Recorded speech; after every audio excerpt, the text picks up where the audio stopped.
Welcome students, class 6th, and today our subject history, and we will start our new chapter 5, kingdoms, kings and early republic. Now यहाँ पे election day है आज और ये शंकरन है और ये शंकरन जो है आज उठे और उन्होंने देखा कि उनके जो ग्रैंड पेरेंट्स हैं वो वोट देने जा रहे हैं. ठीक है, they wanted first to reach the polling booth और फर्स्ट में पोलिंग बूथ पे पहुंचना चाहते हैं. तो शंकर ये जानना चाहता है और वो बहुत एक्साइटेड है कि वो वोट देने क्यों जा रहे हैं और जो रूलर्स हैं उसको आज चुनने वाले हैं, ऐसा उसके मन में बहुत सारे क्वेश्चंस आ रहे हैं. How some man become rulers in the past. जो पास्ट में रूलर्स बनते थे वो कैसे बनते थे. सम ऑफ दी राजाज, जो राजा हुए, we read about in chapter 4, probably chosen by the Jun and the people, but around 3000 years ago we find some changes taking place in the ways in which rajas were chosen. Some men now become recognized as rajas by performing very big sacrifices. जो राजा बनते थे वो बहुत बड़े बड़े sacrifices करते थे और वो सेक्रीफाइसेस परफॉर्म करते थे, उसकी वजह से वो राजा बनते थे. जैसे कि एग्जाम्पल के लिए the ashvamedha or horse sacrifice was one such ritual. एक रिचुअल होता था अश्वमेध या हॉर्स सेक्रीफाइसेस. आपने अगर अभी लॉकडाउन में रामायण देखी होगी तो उसमें आपने देखा होगा कि जो अश्वमेध है यज्ञ है वो होता था और हॉर्स सेक्रीफाइसेस होता था. हॉर्स क्या होता था ये अभी मैं आपको बता देती हूँ. A horse was let loose to wander freely and it was guarded by the raja's main.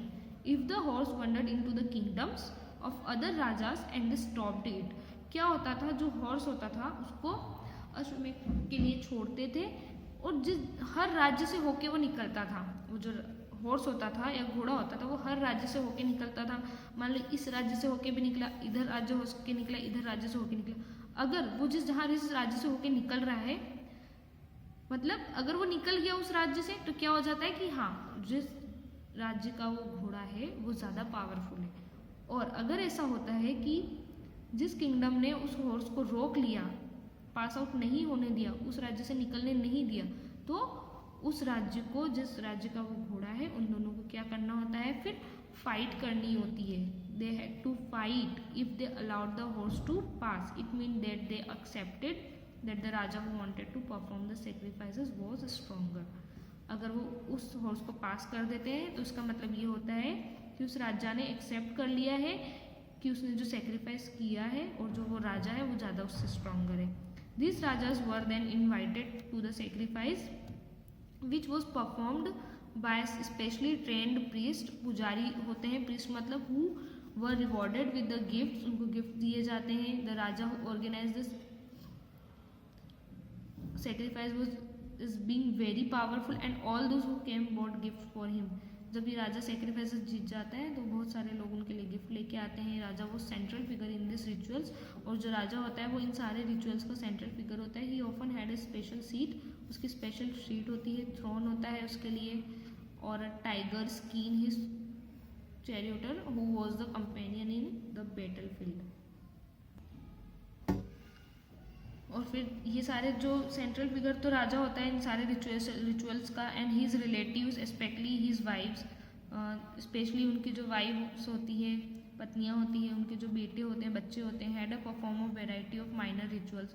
कुछ छोटे छोटे रिचुअल्स उन्हें भी करने होते हैं. And the other rajas were simply spectators who had, दर्शक होते हैं. सम राजा, और भी बहुत सारे राजा उस टाइम पे फिर आते हैं वहाँ पे, वो तो दर्शक होते हैं.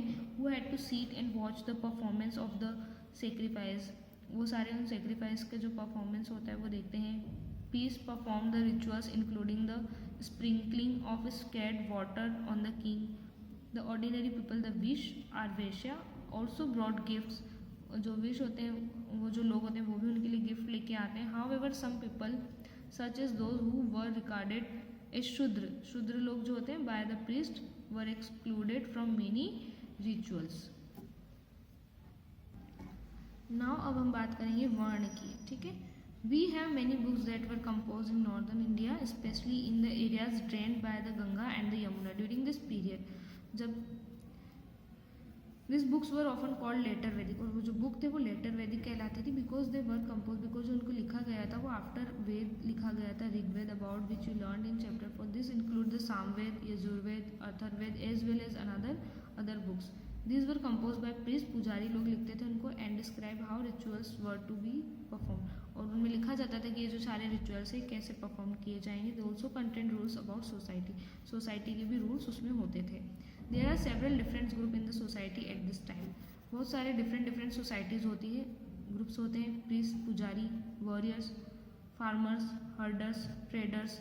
अब फार्मर्स तो आपको पता है किसान, वॉरियर्स जो जंग लड़ने जाते हैं, हर्डर्स जो चारा चराते हैं, ट्रेडर्स व्यापारी, क्राफ्ट पर्सन कौन कौन हो जाएंगे, जो भी मटके वगैरह बनाते हैं, जो शिल्पकार होते हैं वो क्राफ्ट पर्सन हो जाएंगे. लेबर्स मजदूरी करने वाले, fishing, folk and forest people. Some priest and warriors were rich.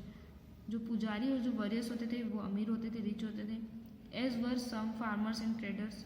Other including many herders, craft person, labourers, fishing folk and hunters gatherers were poor. और बाकी के जो होते थे वो सब गरीब लोग होते थे. The priest divided people into 4 groups. Priest जो थे, पुजारी लोग जो थे, उन्होंने कितने 4 ग्रुप्स में डिवाइड कर दिया पीपल को, कॉल्ड वर्न्स. और उन्हें उसको क्या कहते हैं, वर्न्स. जो ग्रुप्स डिवाइड किए उन्हें क्या नाम दिया, वर्न्स नाम दिया. According to them each one had a different set of function. इनके अकॉर्डिंग हर वर्ण का डिफरेंट फंक्शन होता है. The first one was that of the Brahmins were expected to study and teach the Vedas. जो ब्राह्मण्स होते हैं वो क्या करते हैं, वेदों को पढ़ते हैं, उनको स्टडी करवाते हैं, उनको टीच करवाते हैं, परफॉर्म सैक्रिफाइसेस, रिसीव गिफ्ट, और गिफ्ट रिसीव करते हैं और बाकी लोगों से सेक्रीफाइसेस करवाते हैं. अब ये सारे वर्ण बनाए किसने, प्रीस्ट ने, मतलब ब्राह्मण ने. तो ऑफकोर्स सी बात है कि वो ब्राह्मण्स को ऊपर ही रखेंगे, उनको ज़्यादा इंपॉर्टेंस देंगे. तो फर्स्ट वर्ण में किसको लिया, ब्राह्मण को लिया. ठीक है.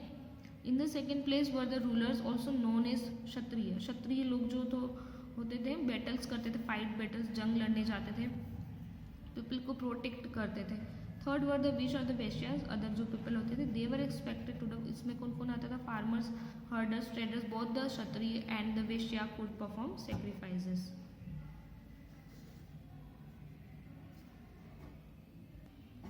Now page number 48. Last were Shudra who had to serve. अब जो लास्ट था वो था शूद्र.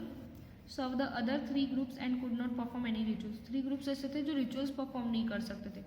कौन कौन, often women were also grouped. Women भी इस ग्रुप में शामिल थी with the Shudra. Both women and Shudra were not allowed to study the Vedas. जो शूद्र थे और जो वुमेन थी उनको वेद की स्टडी करना अलाउ नहीं था. The priest also said that this groups were decided on the basis of birth. For example, अब कुछ लोगों का कहना था कि ये बर्थ से डिसाइड क्यों हो जाते हैं. If one's father and mother were Brahmins. अगर किसी के फादर और मदर ब्राह्मण है, one would automatically become a Brahmin. तो ऑटोमेटिकली वो जो बच्चा होता था या वो जो था वो क्या हो जाता था, ऑटोमेटिकली ब्राह्मण बन जाता है. And so on later they classified some people as untouchable. और इसी वजह से ये जो आगे चल के ये चीज़ें अनटचेबल वर्ड आया लोगों में. This include some craft person. और इनमें कौन कौन इंक्लूड हुए, craft person, hunters and gatherers, as well as people who help perform burials and cremation. The priest said that contact with this groups was polluting. और अगर priest क्या कहते थे कि अगर आप इन लोगों से कि कांटेक्ट में आते हैं तो आप पॉल्यूटेड हो जाते हैं, मतलब अछूत हो जाते हैं इस तरीके से. Many people did not accept the system. और यही सिस्टम कुछ लोग एक्सेप्ट नहीं करते थे. वर्ण let down by the Brahmin. Some kings thought. कुछ राजा सोचते थे they are superior to the priest. Others felt the birth could not be basis of for deciding which varna people. आप किसी के बर्थ से ही डिसाइड नहीं कर सकते कि वो किस वर्ण के हैं, या अगर वो ब्राह्मण घर में पैदा हुआ है तो ये ज़रूरी नहीं कि वो ब्राह्मण हो गया. ऐसे कैसे आप डिसाइड कर सकते हैं उसके. तो ये कहना था कि अगर आपको उसको डिसाइड करना है तो बेस्ड ऑन ऑक्यूपेशन, उसके ऑक्यूपेशन से डिसाइड होगा ये. Others felt that everybody should be able to perform rituals and other condemned the practice of untouchability. Also there were many areas in the subcontinent such as the northeast where social and economic differences were not a very sharp and where the influence of the priest was limited. Now जनपद. अब यहाँ पे जनपद तो हम पढ़ेंगे, उसके पहले हम ये पॉट देख लेते हैं कि पॉट दिया हुआ है आपकी बुक में. तो ये पेंटेड ग्रेवियर है. पेंटेड ग्रेवियर इसको बोलते हैं हम लोग. This are extremely fine to touch. बहुत अच्छा स्मूथ लगता है इसको टच करने पे. Were use in special occasion. और स्पेशल ओकेशन पे यूज़ किया जाता था उस टाइम पे सर्व स्पेशल फूड, और इसमें स्पेशल फूड सर्व किया जाता था। पेंटेड ग्रेवियर, ठीक है। Janapada, the rajas who perform this big sacrifices were now recognised big rajas of janapada rather than janas. The word Janpad literally means the land where the Jan set its foot and settled down. Some important Janpads are shown on map 4. जो जनपद है वो map 4 में दिखाए हुए हैं, page number हमें 49, अभी हम पेज नंबर 48 पे हैं। आर्कियोलॉजिस्ट हैव एक्सकैवेटेड का मतलब मैंने आपको बहुत बार बताया हुआ है, मतलब खुदाई में जो भी चीज़ें मिलती है वो सेटलमेंट वो, such as Purana Qila in Delhi, Hastinapur near Meerut. They found that people lived in huts and kept cattle as well as, तो यहाँ पे सारी चीज़ें क्या हुई जनपद में, ये कुछ जनपद के नाम है, हस्तिनापुर, पुराना, किला इन दिल्ली। अब यहाँ पे they also grew variety of crops, अब वो जो उस टाइम पे क्रॉप्स उगाए जाते थे वो थे rice, wheat, barley, pulses, sugar cane, sesame and mustard. Page number 49, they other pots, वो कुछ पोर्ट्स बनाते थे, some of this were grey in colour में ग्रे होते थे, other were red. One special type of pottery found at this sites is known as painted greyware. जो special pot found है उसको हम बोल रहे हैं painted grey ware, as is obvious from the name this, because इसका ऑब्वियस ये name क्यों डला, बिकॉज ग्रे पॉट होता था वो, and painted designs usually simple lines and geometric patterns, कुछ उस पर सिंपल लाइन्स बने होते थे, ज्योमेट्रिक पैटर्न्स बने होते थे, इस तरीके से वो पोर्ट्स होते थे। Now we will talk about Mahajanpad. About 2500 years ago, some Janpad become more important than others. जो महाजनपद थे वो जनपद से कुछ ज़्यादा ही important बने and were known as महाजनपद. Some of और बड़े होते थे. Some of these are shown on map. Four most महाजनपद had a capital city. उनके कैपिटल सिटी भी होते, जैसे कि इंडिया की कैपिटल क्या है, दिल्ली। इसी तरीके से उस टाइम पे भी उन महाजनपद के कैपिटल होते थे। Many of this were fortified, और बहुत सारे फोर्टिफाइड होते थे। फोर्टिफाइड का मतलब ये कि देखो फोर्ट मतलब तो हमें पता है किला होता है, तो फोर्टिफाइड मतलब होता है कि वो जो महाजनपद थे वो बाउंड्रीज से कवर होते थे, फोर्टिफाइड होते थे, ताकि कोई उन पे इजीली अटैक ना कर सके, कवर रहे वो। This means that huge walls of wood, walls बने होते थे बड़े बड़े, वुड के हो सकते हैं, ब्रिक्स के हो सकते हैं, स्टोन के हो सकते हैं, वर बिल्ड अराउंड देम, उन महाजनपद के अराउंड वो सारे वॉल्स बने हुए होते थे। नाउ यहाँ पे आपको मैप दिया है इम्पोर्टेंट जनपद, महाजनपद एंड सिटी, ठीक है। क्या क्या दिया है देखो, यहाँ पे आपको इस बुक में तो क्लियर नहीं दिख रहा है, बट मैं आपको बता देती हूँ। गांधार यहाँ पे, ठीक है, हस्तिनापुर या ये अवंती, ये सारे यहाँ पे दिए हुए हैं। अगर आपने महाभारत देखी होगी, रामायण का तो मैंने बोला ही था आपको, अगर लॉकडाउन में आपने महाभारत देखी होगी तो उनमें जो सारे जनपद थे ना वो सारे महाजनपद थे। जैसे कि गांधार, जहाँ की गांधारी थी, ठीक है, शकुनी भी गांधार का ही था, है ना। हस्तिनापुर, और ये पांचाल, जहाँ की पांचाली थी, द्रौपदी, वो भी महाजनपद था, ठीक है। ये सारे महाजनपद हैं उस टाइम के। वैशाली, वज्जी, ठीक है। Page number 50, forts were probably build because people were afraid to attacks. Forts जो थे वो क्यों बनाए जाते थे, ताकि जो पीपल थे वो अटैक से डरते थे, फ्रॉम अदर किंग्स, कोई अदर किंग दूसरा राजा आके अटैक कर दे, ठीक है, तो उसके प्रोटेक्शन के लिए वो वॉल्स बनाए जाते थे या फोर्टिफाइड किया जाता था। It is also likely that some rulers wanted to show how rich and powerful they were by building really large. कुछ राजा जो होते थे वो ये दिखाने के, ये शो करने के लिए कि हम बहुत पावरफुल हैं, ये दिखाने के लिए वो बड़े बड़े मतलब जो बिल्डिंग्स बनाते थे, टॉल एंड इम्प्रेसिव वॉल्स बनाते थे, बड़े लंबे लंबे दीवारें बनाते थे, their cities. Also in this way the land and the people living inside the fortified area could be controlled more easily by the. Fortified किया जाता था, building such as huge walls मतलब बड़ी बड़ी walls required a great deal of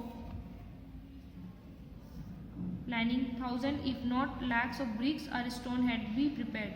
This in turn meant enormous labor provided possibly, ठीक है। अब यहाँ पे देखो एक वॉल दी हुई है पिक में, the fortification wall at Koshambi. This a picture of remains of a wall made of bricks found near present day Allahabad, Uttar Pradesh. ये उत्तर प्रदेश में फाउंड होती है आपको a part of it was probably built about 2500 years ago, और ये दीवार कब बनाई गई थी? 2005 ईयर्स अगो बनाई गई थी। Page number 51। Now the new rajas now began maintaining, जो न्यू राजा बने उन्होंने क्या किया, आर्मीज को मेंटेन करने के लिए सोल्जर्स को रेगुलरली सैलरीज पेड करना स्टार्ट किया and maintain by the king throughout the year, पूरे साल भर। Some payments were probably made using punch marked coins. Punch marked coins, ये जो चीज़ देखनी है आपको, punch marked coins, you will see the page number 84। Now we talk about taxes. Tax क्या होता है, हमने पढ़ा था ना, कर होता है। As the ruler of the mahajanapada were building huge forts, maintaining big armies, they needed more resources and they needed officials to collect this. So instead of depending and occasional gifts brought by people, आपने देखा है कि हमने civics में पढ़ा था कि tax लिया जाता है, ठीक है, जो म्यूनसिपल कॉरपोरेशन होती है वो क्या लेती है, हमसे टैक्स लेती है हमारे हाउस का, क्योंकि क्यों लेती है, ताकि जो सारी चीज़ें वो मेंटेन हो सके। तो पहले भी यही होता था कि जो रूलर्स होते थे महाजनपद के, अब इतने बड़े बड़े फोर्ट्स बनाते हैं, वो बड़े बड़े बिल्डिंग बना रहे हैं, आर्मीज मेंटेन कर रहे हैं, तो उनको कुछ सोर्सेज चाहिए होते हैं, तो इसलिए and they needed official to collect this, और ऑफिशियली वो उसको कलेक्ट करते थे। As in the case of the raja of the janapada, they started collect regularly taxes, और उन्होंने क्या किया, रेगुलरली कलेक्टिंग टैक्सेस स्टार्ट किया। कैसे, अब देखते हैं इन points. Taxes on crops, crops पे टैक्स स्टार्ट किया। कैसे? Most important this was because most people were farmers, most of people क्या होते थे, किसान होते थे।